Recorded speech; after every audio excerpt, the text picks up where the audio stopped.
Right, good afternoon, everyone. My name's Kelly Ashley, and I'm really pleased to be here with you today to talk to you about word power, amplifying vocabulary instruction.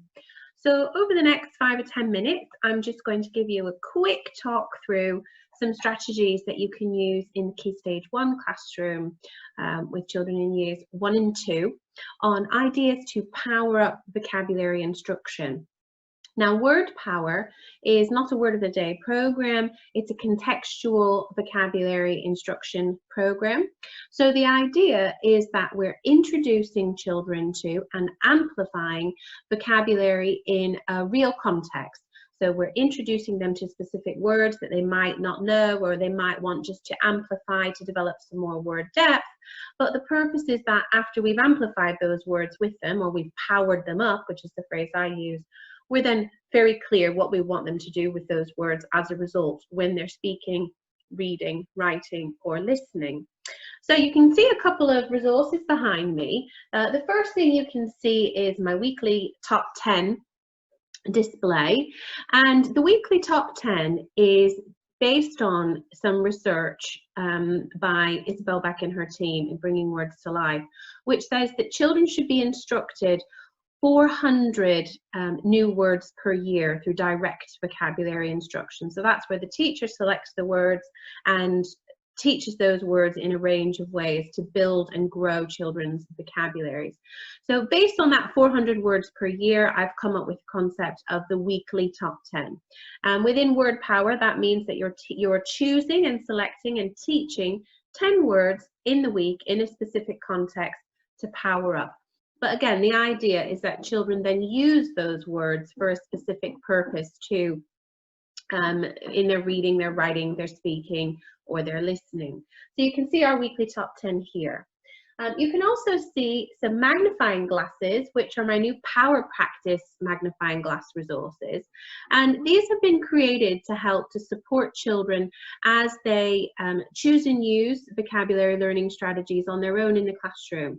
So this would be coupled with teacher modeling and explanation, and then a resource that children can use. And there's also some smaller versions, some magnifying glasses, where children can actually use them and zoom in on particular words and remind them what are the strategies that we've been practicing together. So with my Key Stage 1 head-on, I selected a book that many of you will be familiar with by Julia Donaldson and Axel Scheffler, which is The Snail and the Whale. A great, fantastic book, full of rhyming words. We know that that's Julia Donaldson's trademark, making those engaging, rhyming texts for children. So the first thing we want to do is we want to unlock what do children already know that they can connect to this book that we're going to be reading together. So rather than going into the book cold, what are some things that you already know? What can we activate in your prior knowledge that might help you when you come to the language or the structure of this book or Julia Donaldson's style? So what we might want to do is have a range of Julia Donaldson books available. In the classroom, you might ask children to talk about some of their favorite Julia Donaldson books. I've got a range here. I'm sure you've seen most of these. Brilliant, Julia. Oh, this one was always a favorite in our house.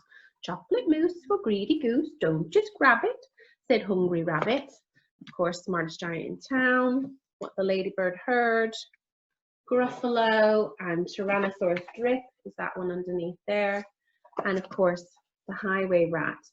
So probably you will have a range of these texts round and about in the classroom or at home. So just encouraging them, perhaps reading them aloud, using them as shared stories whilst you're reading this text as a focus text to power up vocabulary. So you can unlock their connections with the author's style, the author's flair for writing, but you could also unlock this idea of a rhyming text. So some other great choices, we have Kitchen Disco, which was part of the Book Trust's campaign a few years ago. Of course, Duck in the Truck. And then some that you might not have heard of. There's a Yeti in My Shed by Daniel Postgate. It's hilarious rhyming text, very much Julia Donaldson-esque, quite a nice one that you might not be familiar with. And of course, beep beep, time for sleep if they're very much into tractors and vehicles and things like that. So we've used that opportunity to develop that understanding of where children are coming to as the text as a starting point. Let's unlock what you already know, not just your knowledge of words, but your knowledge of text, and that's going to help to support their reading comprehension and understanding as they navigate the text together with us as the expert reader. Okay, so what are we going to do now? For the purposes of the video, I cannot read you the book for copyright purposes. But for those of you who aren't familiar with this, it's the story of Little Snail. You can see him here, and of course his friend the whale. And this snail has an itchy foot, and he wants to go on an adventure. So he hops on the tail of the whale, and the snail and the whale go on an adventure around the world. It's a brilliant book, lots of exploration and talk, and what happens is at the end of the book, whilst the whale is giving the snail the journey of a lifetime, in the end the whale needs the snail's help and the snail comes to his rescue. So it's a great story to share with children if you haven't read this already. So let's look at some of our weekly top 10. So for our weekly top 10, I've chosen snail and whale. Now you might say, well, why have you chosen those words? Those are quite simple words. What those words are is those are anchor words in the text. Those are key words that children need to know. They need to know how to say those words. They need to know how to write those words, especially as we're working towards or working through this book. I'm wanting to get them to think of a new journey for the whale. Perhaps does the whale meet someone different, or does the snail hitch a ride with someone else other than the whale? So are we going to develop this text? And in order to do that, we need to make sure they understand what a snail looks like, how a snail moves. That's where all the description comes in the text. Also the size of a whale and the difference between the two. And also, of course, they need to know how to write these words, and they need to know how to spell these words correctly. So powering up those two words is where I would start. I then have 5 words in the middle here, which I've selected because they're powerful verbs in the text.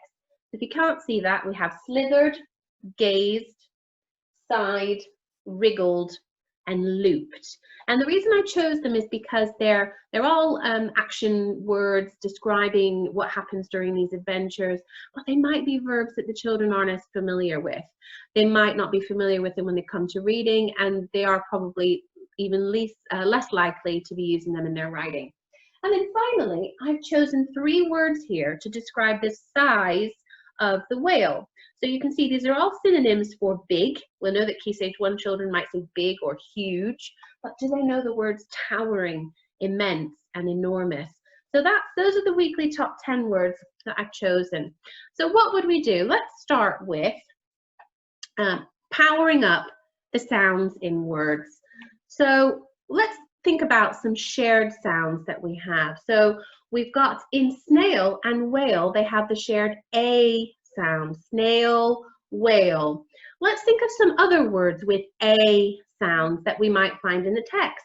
Well, we come across the words sail and trail, cave and wave, spray and they. And actually those sound connections is a great way also to explore homophones. So for example, in the book, we have the word pale, so the snail went pale, as in pallor, the color, but also a bucket in pail. And do they understand the sounds the same, but spelled differently and different meanings? So that's powering up the sounds. Of course, we could also do read and repeat, get them to say the words, repeat the words after us. A word like towering is a great one for that. So repeat after me. We might say towering, and then we might say towering, towering, okay? The second one to power up is the meaning mastermind. Let me find meaning mastermind here. Now, the meaning mastermind thinks about the meaning of words in context, and what it says here is we want them to think about their own definitions. We want them to make some kind of personal definition for this, and a great way to do this is then act it out. So if I was slithering, you know, what's a slithering? What about gazed? I'm gazing, I'm looking. Sighed, wriggled, you know, what's the difference between a wriggle and a slither? Looped, Loop-de-loop. Have you ever done a loop-de-loop on a ride, or done a loop with different letters?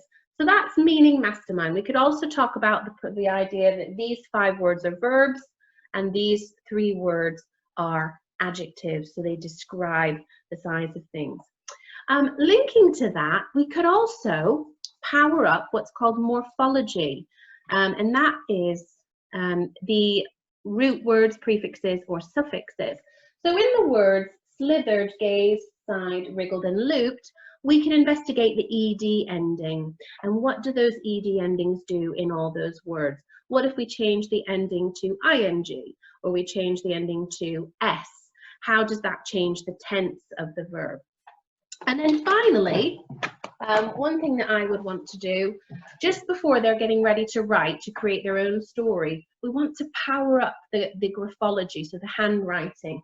So get your whiteboards, do a little spelling scribble here, and in each section, can you write each word correctly as many times as you can? So we might do snail, looped up there. We've got a bit of a loop going on here. Enormous. And the reason I'm saving the Graphic Guardian, the powering up the handwriting till the end, is because I'm really tuning them into the visual features of those words. We all know we've introduced words and they'll be displayed on the wall and children just still write them as they sound. But really make sure you're copying that down and writing those words correctly. So I hope you enjoyed this episode, The Snail and the Whale for Key Stage 1. Look out for the next video, a couple more videos coming on other books for older and younger children and ways to power up vocabulary. Thank you.